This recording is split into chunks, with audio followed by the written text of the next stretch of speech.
This is Oscar Bevis for the Stomping Ground, powered by Wow Hydrate and available on the zone. Coming at me from Cape Cod, Massachusetts, Adam Smith, my friend, a pleasure. And I appreciate you doing this because one, you're on holiday, and two, I know we've had some connection problems. But we're here and we're ready to talk boxing. How are you, my friend? Very good, Oscar. Yeah, no problem at all. Just in Cape Cod, beautiful part of the world, and you're getting some R&R, which has been, I think, much needed after a sort of busy 6, 7 months since I came back from my illness. I've had a lot of projects on, really enjoyed it with Summit Sports, with GBM, various others. Really enjoying working with Lounges TV too. Lots of things, my podcast. Yeah, huge amounts of sort of boxing, and also done some professional fighters league. Some interesting stuff since I sort of came back. So it's been busy every day. So it's nice to have a little time with the family. I say it's gorgeous here, and it's you're never too far away from boxing, though, are you? With the Olympics and with the fights that are coming up, particularly in September. So yeah, lots goes on, and you're never fully away from it, are you? But yeah, it's nice just to chill out a bit and spend some time here in the serenity of Cape Cod, a place where Marvin Hagler used to train. Used to train on the beaches in Provincetown on the tip of Cape Cod in the harsh winters with his big boots on the sand. And fantastic throwback fighter, wasn't he? Hagler, one of the greatest. And it's a lovely place to relax. Katie Taylor trains about an hour and a half away in Connecticut, so I'm hoping to catch up with her at some point while we're here. Always a pleasure chatting to you, Oscar, and I hope you're well. No, thank you very much for your time. It wouldn't be an Adam Smith interview without a nice little bit of history chucked in early doors. I've got to ask, just because I'm a bit of a shark nerd. I know it's a great white hotspot. Have you got any shark cage diving planned? Do you know what? There's a shark centre that's been opened at the end of our road, and it's pretty popular. There's some real cool waters around Chatham where we are, and some pretty scary parts too. And it's some nice. We were in a place called Bassing Harbour, which is lovely around here, but the cuts going out into the ocean. There's a few sharks that have been spotted. One or two great whites in the time I've been coming here, but fortunately, none near the children and none near us. There are many sharks out there. Also, whales and dolphins, and it's beautiful going out and having a look at the nature of the ocean. It's a lovely part of the world, but we'll have to stay away from the sharks, but eat the lobster rolls. That's a little safer. It sounds like a nice holiday to me. A few things I'd like to mull over. I want to begin with the Olympics. Just a single bronze for Team GB, not the successful return we've had in years gone by. Are we to be concerned after a lower grade showing than usual? I think it was expected, actually. I had a long chat with Robert McCracken, really after Tokyo. It was such a strong team that was sent out to Tokyo. So many medals and so many great professionals who've come out of that, of course, as well. And I think only Charlie Davison remained. Rosie Eccles was really unlucky, I thought. Delicious could have got the decision. There was one or two, bits of misfortune, I guess, as well. But Lewis Richardson did really well. I expected him to medal. Getting a bronze, I thought he might go a little further, actually, but that was a good result for him. It was a smaller team. I think the 3-year cycle as well after COVID was a problem for Rob and the team in Paris. It wasn't as strong. Disappointing. Disappointing that they all went out so early, or the majority. But yeah, that's sometimes the way it is. Some Olympic cycles are very successful. Some you get the solitary one or two medals. I think Tokyo was huge. Obviously, London 2012 was big, and Rio was impressive too. But then, massively successful under Fraser Clark and his captaincy out in Tokyo.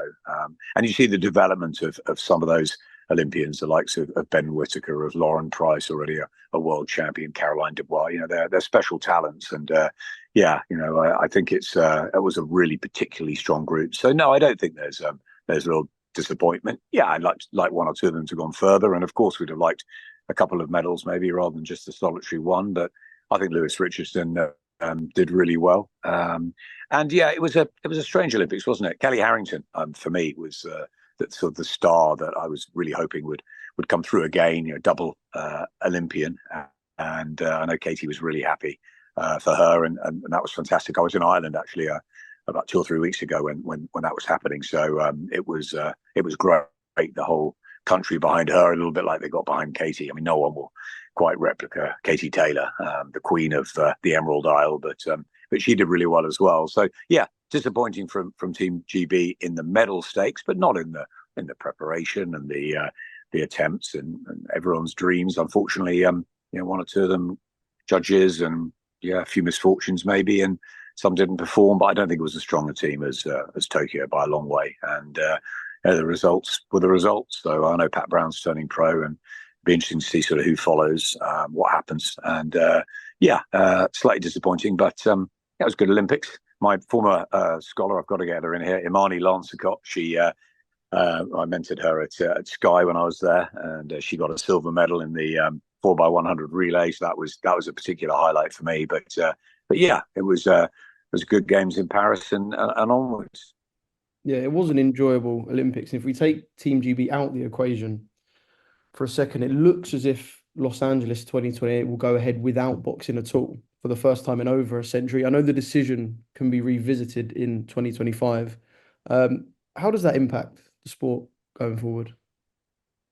Yeah, it's disappointing, isn't it? Of course. I mean, it's a long, long history of the Olympics and Team GB and boxing in general. The star Americans that have come out of the Olympics as well as the Brits. So many over the years for us. Remember when Robin Reed got his medal and Audley Harrison struck gold, and of course London 2012 opened a whole new journey for boxing, really, didn't it? Into stadium shows and everything under Anthony Joshua, and with Nicola Adams' double success, Luke Campbell striking gold as well, a whole host of other medals. I think it's really disappointing because it could affect the professional scene going forward as well. It's a good feeder. Obviously, you don't have to be a great amateur to be a great professional, as many pros who have proved. I mean, Fabio Wardley, perfect example currently, isn't he, of a white collar fighter, or Johnny Fisher, who are doing really well in the pros. And you don't have to have that amateur pedigree, but it helps. No doubt that Floyd Mayweather, unbelievable amateur, unbelievable professional. Joe Calzaghe, always bang on about from our side of the pond, or not my side of the pond currently, but the other side, your side. 3-time ABA champion at different weights. I think it really helps. But he didn't go to the Olympics. Ricky Hatton didn't.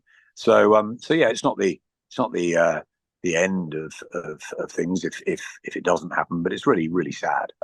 It's part of our cycle, isn't it? Boxing's cyclical, and you get the young talent. Everyone's looking at who's going to come out of the Olympics, who's going to make a good pro, and also who are great amateurs. Nicola Adams, just a fantastic amateur, what wonderful. But Katie, who's managed to make the transition really well, and some become better professionals than they were amateurs. So yeah, it's a great yardstick, isn't it? And it's also, an amazing event, the Olympics. So personally, I'd be very, very sad if we didn't have boxing in LA, but it's a long way away, and I don't think the decision's final by any stretch of the imagination, and I'm sure there'll be a lot of coming and going before it actually happens. But if it doesn't, then yeah, it will be really sad, and I'm sure it will affect boxing in some way. But boxing is, as we know, changes all the time, and the latest magical sort of moments have come from what Turki Alalshikh's done in Saudi, and before there we had a real hotspot in Britain, and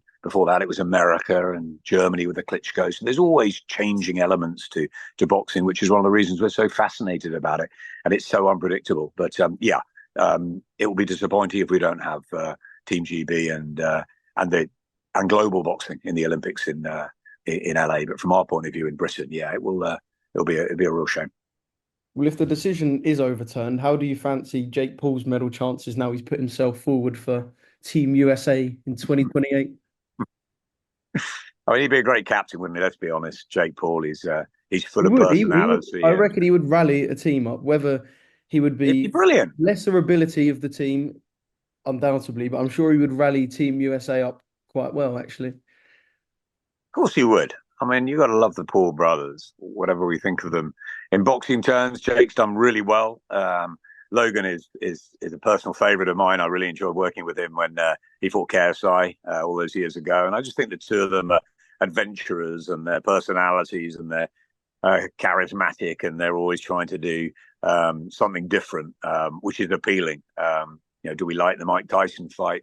Maybe not. Maybe that's one that we, as purists, don't. But are we going to watch it if it happens? Of course we are. It's entertainment, and if Jake Paul wants to try and get into LA and boxing's remains in the Olympics as it should, then we're all going to watch him, aren't we?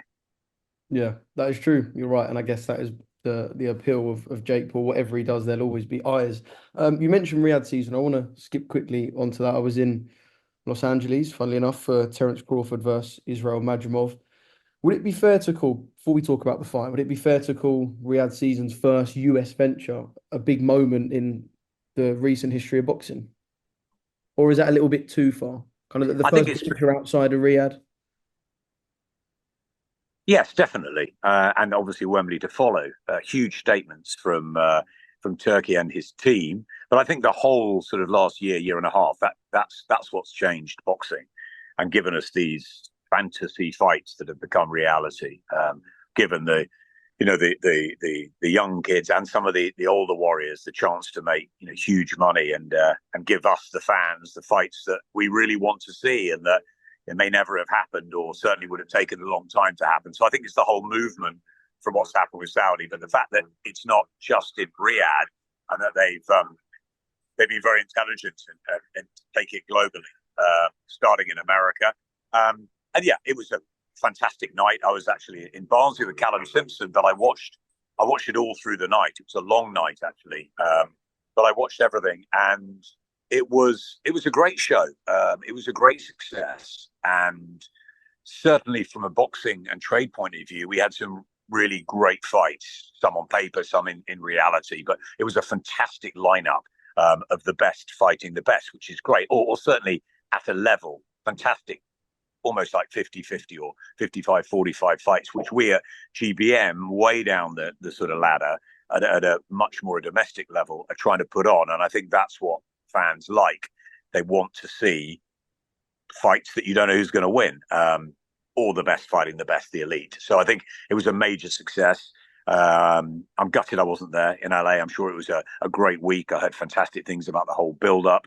Eddie was waxing lyrical about the pre-fight sort of entertainment, everything that went with it, the shows each night, each day, and great. And it was a great watch from back home. So yes, I think you've got to say it was a big mark in the sand outside of the sand of Riyadh. It was a great decision by Turki Alalshikh and his intelligent group to go to America, and now to come to the home of Britain, the iconic Wembley Stadium, for the big show on September the 21st, before going back for Riyadh season.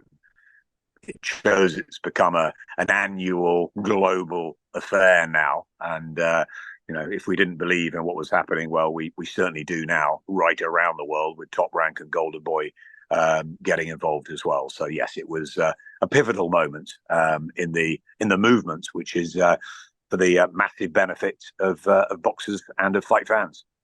Yeah, and anyone who offers me the chance to go to Los Angeles to watch a card like that, I'm going to be a happy man. In terms of Terence Crawford versus Israel Madrimov, the fight itself, how did you score it?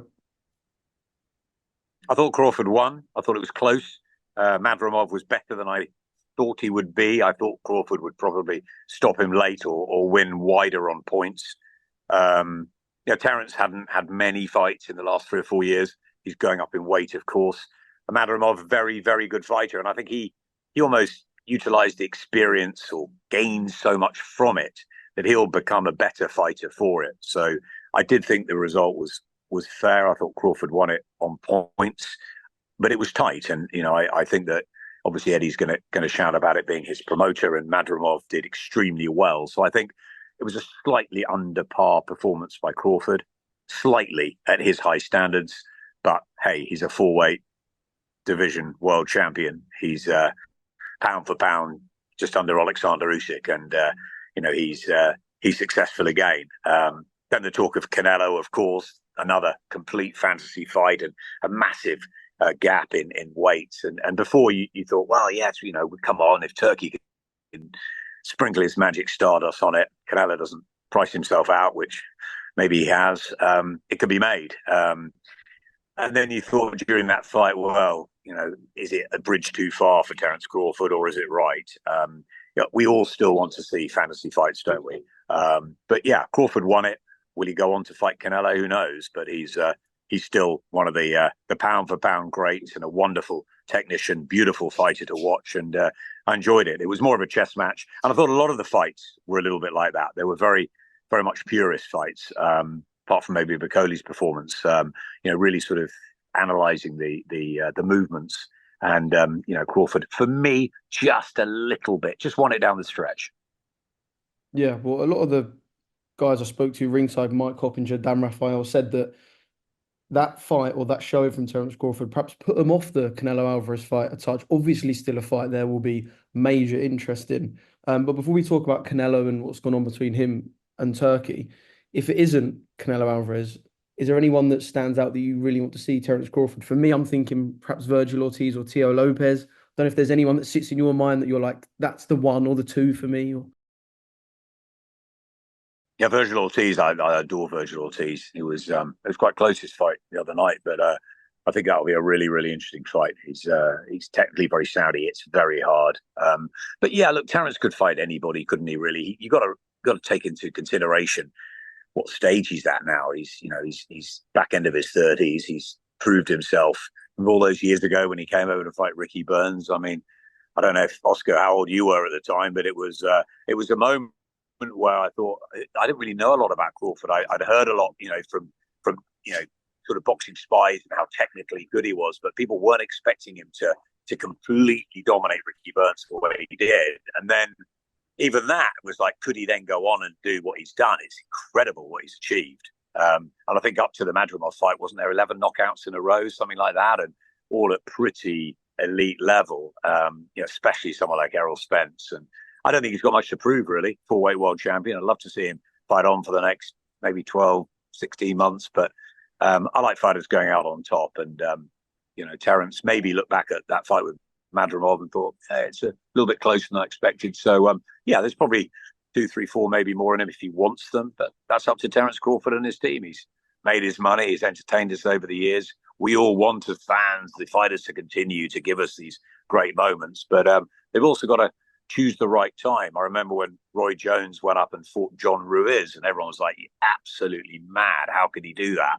But he picked him well, and John Ruiz, a decent heavyweight, but not a great heavyweight. And he won that. And that was the time for Roy Jones probably to walk away. But of course, he came back. He fought Antonio Tarver. He got knocked out. And then when you get knocked out, you want revenge, and et cetera, et cetera. And he goes on, and he'd admit it to you now that he went on too long, Roy. So, always very difficult for fighters to call time. Joe Calzaghe did it. He knew that when he got knocked down by Roy in that first round in the Garden, he knew that he wasn't quite what he was. So he called it a day at 46-0. Carl Froch, of course, did as well when he was tempted with Julio Cesar Chavez Jr., tempted maybe with Golovkin when I sat at ringside, and he fancied that to come out of retirement and fight Triple G. But, Carl's a sensible guy and stayed the safe side of the ropes. And I think it is difficult. But Terence is a smart man, and I'd like to see him fight on. Obviously, he's still at the top, or pretty much at the top of his game, but not too long for me. Yeah, I'm just trying to think how old I was for Terence Crawford, Ricky Burns. I was going to say, I think my mum would still be making me pack lunches back then. I'm really not sure. That's showing my age as well. I mean, my daughter's just turned 18, and I remember when she was a baby on the floor here, and I just, it's mad, isn't it? Time crazy. Time does fly, especially in boxing. I always seem to manage my calendar by boxing fights and look back at a fight and remember how long ago that was. And time does seem to be flying. I need to talk about this Canelo and Turki Alalshikh stuff. So they need to see eye to eye. I thought you were going to ask me about Martin Bakole. We've got to have a line about Bakole. I was going to say at the end, I'll talk. I was going to end on, we're going to tip our hat to Martin Bakole, but we might as well do it now. What a performance. I want to do it now. I want to do it right now, because him and Billy Nelson, I can't tell you how much Billy Nelson has believed in this guy. Billy I've known him obviously since before the Scott Harrison days probably, and Billy has. He came up to us years and years ago, Sky, says, got the guy. I've got the guy who's going to rule the heavyweight division. And we're like, yeah, whatever. And we see Martin a bit, and he's impressed at times, not at others, but he has absolutely stuck with him, Billy Nelson. And Martin Bakole had his night. That was the big performance in LA for me. I thought he was fantastic. Listening to Todd and the commentary team on DAZN, it was like, there was reminiscence of a sort of George Foreman, the way he sort of trundled his way forward and let his hands go. And look, he's a danger. He's a danger to anyone in the heavyweight division. They know that. But the jig at the end and the dancing and, what a win for Ben Shalom and for Billy and particularly for Martin Bakole, who's always felt he's been, sort of left out the mix and no one wants to fight him. And, he's the avoided man, but can't be avoided now. Jared was a brave guy in defeat. He was, he'll come again. He was very courageous, but, Turki, I saw, sort of almost like high-fiving Jared on the way in, and, he was the top-ranked dream, and then look what Bakole's done. So, right in front of Turki Alalshikh and the world watching.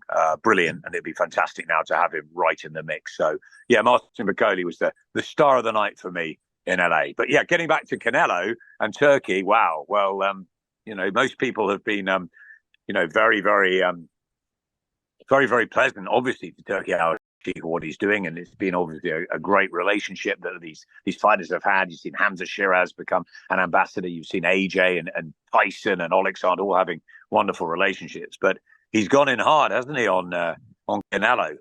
Very interesting. What's 118 million was it, or whatever claimed to be the amount? But yeah, I mean, I don't know. I'm only reading what maybe you read, maybe you know more. You're on the ground out there, and I don't know what's Canelo's position on it all. Well, I think the feeling is that because Oscar De La Hoya has come around, PBC have come around, that eventually Canelo Alvarez is meant to come around.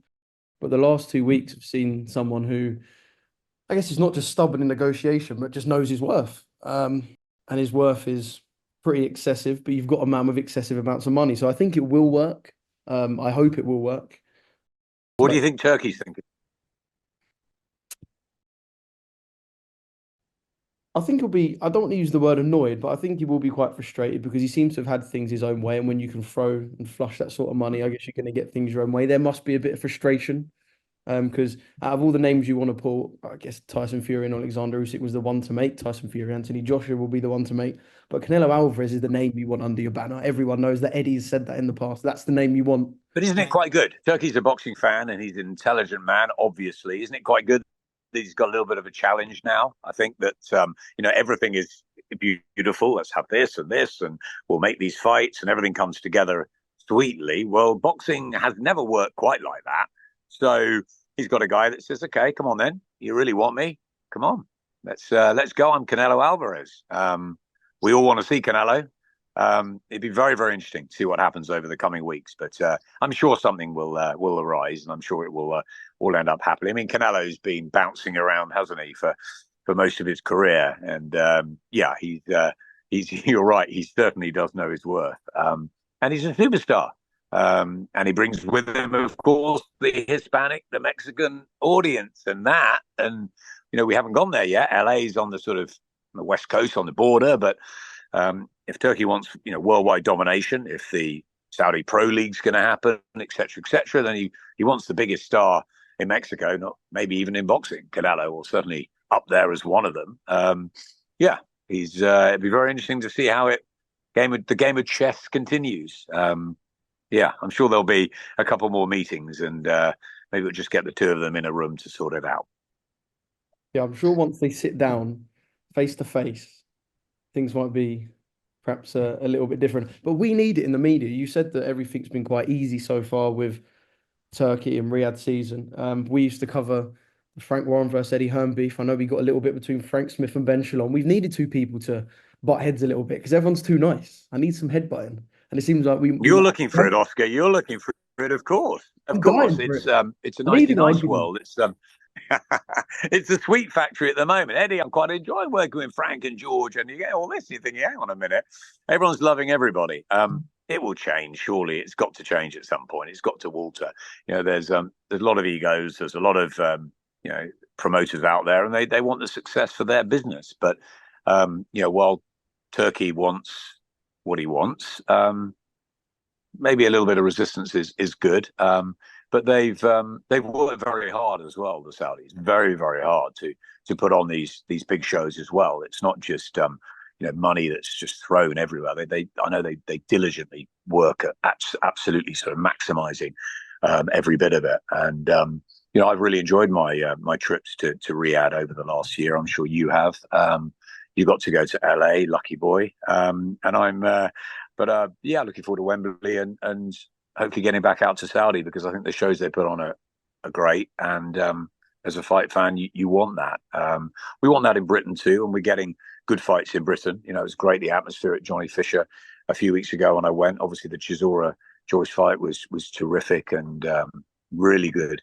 We got a fantastic show at the end of September, GBM, on the Friday night in Sheffield. Really, really good card. And then the following night is Dalton Smith. And I know the Catchall and Regis Prograis fight has been rebooted for October. And there's some great stuff happening. A lot of busy. I think after September the 21st, I think everyone's now waiting for the big one at Wembley. There's going to be just a huge amount of shows from Sky, Boxer, Box Nation, from DAZN, everybody. Matchroom shows, GBM. Everyone's going to be. I think you're going to be in 3-4 places at once sometimes. I know that back end of September weekend is very busy, for example, and I think that will be the pattern actually in Britain, because everyone's now going to wait for Wembley. So the Saudis are putting on the big shows where they're much needed, and we all look forward to Batabi Evan Bivol and Usyk and Fury again, but also there's lots of a sprinkling of other really good stuff which we need as well. The grassroots, we absolutely need it. And being at the heart of GBM, I'm realizing that there's a lot of fighters out there that maybe aren't getting the opportunities at the very top level, but need to fight on a regular basis. And they draw plenty of fans, and there's some really good shows. Top Tier are putting on good ones as well. Jamie Conlon, and we're really happy with our progress at GBM this year. And I think that just continuing putting on very very good shows for the fans. It's a great time for boxing. As you say, we may have a struggle when it comes towards LA and the Olympics, and beyond the sort of Fury, Usyk, AJ, Dubois era. Yes, there's Joe Parker, a few others, but we're going to have to see younger heavyweights come through. So, a lot of these fighters, the Batabievs, Crawfords, are sort of late on in their career, and they're older. So you need the next succession. But I think there's some good fighters around, and I think that as long as the Saudis are continuing to do what they do and really invest and make their mark in boxing, then it's happy days, isn't it? But we've got to continue the hard work in Britain, and of course out in America as well. Some big fights being muted. Gervonta Davis, Shakur Stevenson. I don't know if you know any more about that, but when I heard the rumors of that, I thought, hello, I want to be at that one. Yeah, Tank and Shakur for the build-up alone would be good, and then getting them in the ring. There's got to be fireworks, even if we haven't seen the best of Shakur Stevenson of recent. Again, we saw Shakur, another fighter, kind of arm in arm with Turki Alalshikh. So I guess we'll see how that develops. You're right about the UK schedule. This is something I did want to touch on a little bit, because I'm looking forward to that Sheffield doubleheader GBM and then on to Dalton Smith the next day. But if we take Wembley as an example, we've got 5-6 potential headliners. Hamza Sheeraz, Tyler Denny, headliner. Liam Smith, Josh Kelly, headliner, obviously the big one. When promoters are losing a lot of their best talent to shows like that, is there a little schedule worry? Because I said this to Ben Shalom when we thought Fraser Clark, Fabio Wardy 2 might be on that card. It isn't. I said, you're going to lose a great headline show. We're losing headline shows to potential these monster cards that are forming it. Is that a worry, or? It's a good point. I think any one of those tasty hors d'oeuvres on the Wembley show, it's not even a card, is it? It's a show. Joshua Boatti, Willie Hutchinson, all of them. Hamza against Tyler Denny, all of the fights on the card. I think that it's a fantastic event at Wembley Stadium, and monster events are great. We've seen what UFC have done. We've seen the casual fans like the big nights. When I was at Sky and and Eddie and I were putting on 4 pay-per-view shows a year. There were you knew it was sort of, I don't know whether it was February, May, September, December, you're going to get 4 massive shows where the casuals come in and, AJ's topping it, or Dillian was topping it, or it was a Hay Bellew fight or whatever. It was we knew they were great cards in England. What you're getting now is great cards around the world. We've got those, many great monster nights, whether they're 5, 6, 7 a year. Are they taking some away from the domestic shows? Yes, I think you've got to say that some of those big Saturday night fights for Matchroom or Boxer or Frank and George are slightly moving to the monster shows, but there's plenty more still. So I think that there's opportunities to step up. You saw that with Lauren Price fighting for a world title in Cardiff, quite early on in her career. Now, I was in Barnsley, as I said, with Callum Simpson, and it may be that they need to move these fighters on. I know that the trainers, the managers will be trying to hold them back and say, okay, domestic level, maybe for a bit, a couple of defenses of the British title, blah, blah, blah.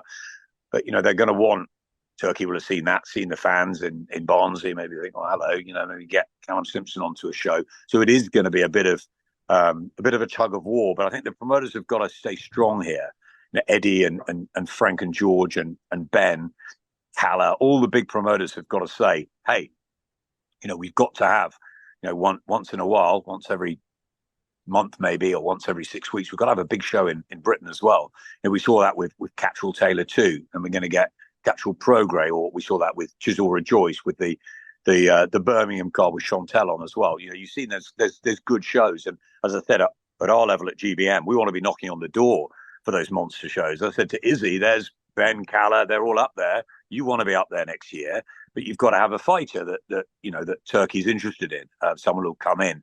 So I think it's a balance, Oscar. I think we're loving the fact that we're getting all these great nights. You're getting that big trip to LA. We've got Wembley on our doorstep. That's going to be absolutely laced with fantastic fights. And for the casuals, that's much better. So I think for the broader sport, it's really good. For the boxing tradie side of it, I think we still need to have those really good fight nights. But I think we're going to get them. I think that there's plans afoot for really good Queensberry shows, I know, and boxer shows. And I know there's a lot of fights that I've heard mooted on all the channels for the autumn and winter, and they sound really good. So I think we're going to get a fantastic sort of September to December, both in Britain and in Saudi, and a few from this side, from America too. So I'm really looking forward to it. I think it could be one of the most powerful 3 or 4 months we've had in boxing in recent times.